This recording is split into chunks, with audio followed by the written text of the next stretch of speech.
हो पाती थी। एक ऐसा अवसर था हम सबके पास। उस स्थिति में उन्होंने कम से कम 50 यज्ञ करवाए, 50 यज्ञ करवाए। तो यह सनातन को जागृत करने वाली धरती है। और जनपद बलरामपुर हमारा भारतीय जनता पार्टी को सांसद बनाने वाला पहला प्रदेश, पहला जिला है हमारा सबका। ठीक है, आज सनातन के ऊपर केवल देश में नहीं पूरे विश्व में उंगलियां उठाई जा रही है। हमारा सनातन क्या है, इसको आप लोगों को जानना चाहिए। आज अभी देखिए, एक आईएएस है संतोष वर्मा जी, आईएएस है वो संतोष वर्मा जी। अभी एक टिप्पणी आई है फेसबुक पर, आजकल इस समय बीच में ज्यादा चल रही है। इससे पहले एक हमारे ही प्रदेश के मंत्री हैं जी स्वामी प्रसाद मौर्य जी, हालांकि ये वैधानिक पीठ है, मुझे यहाँ इन सब बातों को जिक्र नहीं करना चाहिए, लेकिन आवश्यक भी है। क्योंकि मैं ग्राम प्रधान हूँ, मैं नौजवान भी हूँ, मैं किसान भी हूँ और मैं ब्राह्मण भी हूँ। और आज ये चारों चुनौतियां एक साथ हैं, चारों चुनौतियां एक साथ हैं और मैं इन चारों चुनौतियों को एक साथ लेकर के चलता हूँ। सनातन कोई शब्द नहीं है, सनातन एक संस्कृति है। कैसी संस्कृति? स्वस्थ एवं निरोग रहने की परंपरा है सनातन। ठीक है, लेकिन सनातन की जमीनें, सनातन की जो जमीन है वो जमीन से जुड़ी हुई, केवल ऋषि ही नहीं, कृषि प्रधान देश है। ऋषि और कृषि जब दोनों का समावेश बनेगा तब सनातन का उदय होगा। इसलिए क्योंकि आज हम लोग प्रधान हैं, हम लोग जाते हैं देखते हैं गांव में, जब भी किसी के घर पहुंचते हैं तो लोग हम लोगों से बात करते हैं, आवास करवा दीजिए, शौचालय करवा दीजिए, मतलब ऐसे प्रलोभन वाली चीजें। सुनिए मैं बताता हूँ। देखिए, आप लोगों से लगभग 70 से 80% लोगों का मकान बना हुआ है। उसका कारण है बलरामपुर चीनी मिल, जो कि आपके क्षेत्र में है और आपको नकदी फसल के रूप में प्राप्त है और किसान भाई उसका लाभ किसी न किसी से लेते भी रहते हैं। तो ऐसा नहीं है कि केवल ग्राम पंचायत में 2 ही चीजें आती हैं।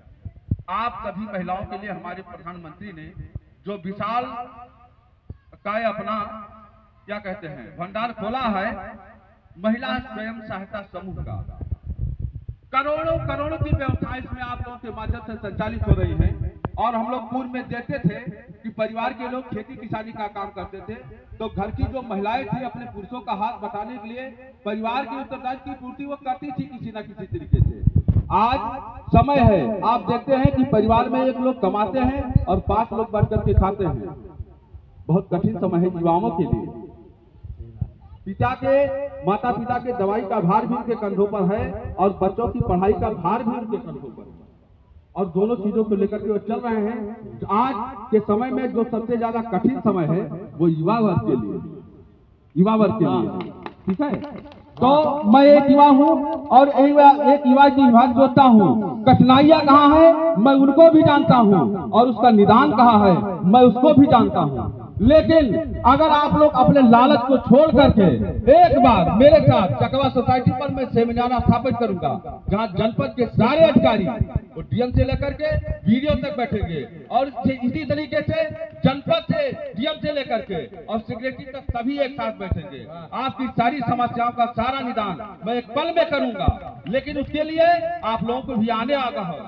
जैसे कहते ना कि ग्राम चौपाल, अभी गांव में हर जगह ग्राम चौपाल चलती है, 10-20 लोगों को बुला करके इकट्ठा फोटो करा करके उसको भेज दिया जाता है और उसका एक मामूली सा निदान हो जाता है, लेकिन उससे आपकी समस्या का समाधान नहीं होता। अगर आप लोग चाहते हैं कि हम ऐसी छोटी छोटी समस्याओं से बाहर निकले, आज आप देखेंगे, अभी प्रोजेक्टर लगवाऊंगा मैं, वहां आप देखेंगे उसी स्वयं सहायता समूह के माध्यम से कई महिलाओं ने अपना बड़ा बड़ा उद्योग स्थापित कर दिया है। वो किसी के घर में अपने परिवार को नौकरी के लिए नहीं भेजती, बल्कि सैकड़ों लोगों को उन्होंने नौकरी दे दी। वो सारी व्यवस्था ग्राम पंचायत अड़ार पाकड़ में समाहित है, लेकिन उसके लिए आप लोगों को भी आगे आना होगा। अभी आप लोगों ने कथा श्रवण किया महाराज जी से, ये श्री रामचरितमानस का जो कथा श्रवण किया आप लोगों ने, आप लोगों को जानना चाहिए ये श्री रामचरितमानस का उद्भव कब हुआ। जिस समय अकबर का शासन था, पूरे भारत में एक बर्बरता की लहर दौड़ रही थी और उसी समय श्री रामचरितमानस का लेखन किया श्री बाबा तुलसीदास जी ने। बाबा तुलसीदास जी ने उसका लेखन किया और जिस समय वो श्री रामचरितमानस का निर्माण कागजों में कर रहे थे, पूरे कागज में किया था उन्होंने, और उसी समय मीरभागी अयोध्या में बाबरी का विध्वंस भी कर रहा था। ये एक ऐसा घटना था, लेकिन संकल्प से बड़ा कुछ भी नहीं होता, और संकल्प को प्राप्त करने के लिए कठिन संकल्प धारण करना पड़ता है। ऐसे दो महान विभूतियों का उदय हुआ, योगी और मोदी। 57 इस्लामिक स्टेट होने के बावजूद वो किंचित मात्र विचलित न हुए, और जिस दिन उन्होंने तारीख रखी उसी दिन उन्होंने बुनियाद का निर्माण किया।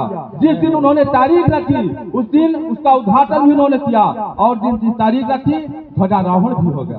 और श्री भागवत जी ने कहा था कि जिस दिन राम मंदिर पर भगवा ध्वज लहरा जाएगा, कहना नहीं पड़ेगा, हिंदुस्तान उसी दिन सनातन क्या कहते हैं हिंदू राष्ट्र घोषित हो जाएगा। मैं अपनी छोटी सी बातों से सनातन धर्म की जय हो। तो बस ये छोटी सी बातें थी जो मैंने आप लोगों से कहा। और एक बात मैं और कहूंगा, श्री रामचरितमानस का गायन श्रवण लाभ आप लोगों ने प्राप्त किया, उसमें से सभी पात्रों को आपने देखा कि कहाँ क्या कैसे किसको हुआ। तो मात्र गायन श्रवण करने से हमारा लाभ नहीं होगा। राम कथा है, एक बार कान में भी पड़ेगा तो उसका पुण्य मिलेगा, ऐसा नहीं है, लेकिन हमें उसे आज के युग में अपने चरित्रों में लाना होगा। आज नाना प्रकार की उंगलियां हमारे समाज पर, हमारे धर्म पर उठ रही हैं, तो उसका जिम्मेवार कौन है? इस पुराण में ये जितने भी पात्र थे, वो चाहे श्री राम हो, चाहे लक्ष्मण जी हो, वो भरत हो, शत्रुघ्न हो, या स्वयं महाराज दशरथ जी हो, इन सब के पीछे जो सबसे बड़ी ताकत, 2 मिनट बैठिए, 2 मिनट बैठिए, जो सबसे बड़ी ताकत खड़ी थी वो इनका अपना परिवार था। जिसे माँ कहा जा सकता है, बहन कहा जा सकता है, पत्नी के रूप में भी कहा जा सकता है। बहुत बहुत धन्यवाद गोकुल मिश्रा जी को, बहुत बहुत धन्यवाद। इन्हीं शब्दों के साथ मैं अपने वाणी को विराम दूंगा। जय श्री राम, बोले शंकर भगवान की, श्री हनुमान जी महाराज की। हमारे